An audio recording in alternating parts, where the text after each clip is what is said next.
Okay, 4 high-ranking members of a white supremacist gang was picked up and arrested in Jacksonville and charged federally. Now, their crimes range from kidnapping to extortion to murder. But then here's what I don't get. The media says, well, we're not gonna charge them with domestic terrorism. I'm like, what? How's that possible?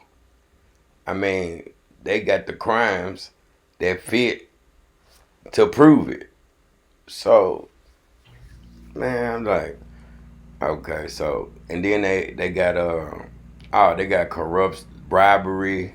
I mean, they had a whole network of crooked cops, people working inside the system. They getting paperwork. They knowing about busts that go on, caseloads, and all access to all the information. Now they say this is only the beginning. That they got a lot of more people to get. This is just the first step. But my thing is, if everybody else is every other organization, black or brown, is considered to be. I mean, y'all like one syllable away from labeling any organization that we do as domestic terrorists. I mean, gangs. Y'all call LA gangs or gang members around the nation terrorists. I mean, that's a secret weapon that y'all gang members need to know about, that they can use that on you at any time and hold you, yeah, pretty much break your constitutional rights based on that alone. So they can throw that on y'all at any time, and it is written.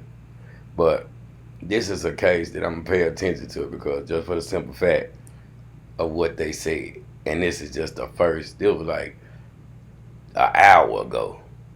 And first thing I got here is, it's not gonna be. We can't call it domestic terrorism. Well, what the hell you call it then? What are they doing? I mean, what are the crimes that they charged with? What you want to call it? Tooth Fairy? I mean, what you want to call it? Like Candy Lady? Little Red Riding Hood? What? Casper the Friendly Ghost? Or what? What you want to call it? Y'all listen to this. True. We're learning more about the local men facing charges in connection to a violent white supremacist gang. 4 men were in federal court in Jacksonville yesterday. They're among the 16 men named in a federal indictment. And News4Jax spoke with a retired FBI agent about their arrests. I think this was a long and complex investigation that we're just starting to see the first piece of the unraveling. News4Jax reporter Corley Peel joins us live outside the federal courthouse in downtown Jacksonville, showing us that this could be the first of more arrests that we'll see, Corley. Kent, the retired FBI agent I spoke with, says these men that we saw here at the federal courthouse likely won't be the last people charged. And according to the indictment, the gang members even tried to use corrupt law enforcement officers to find out more about this investigation.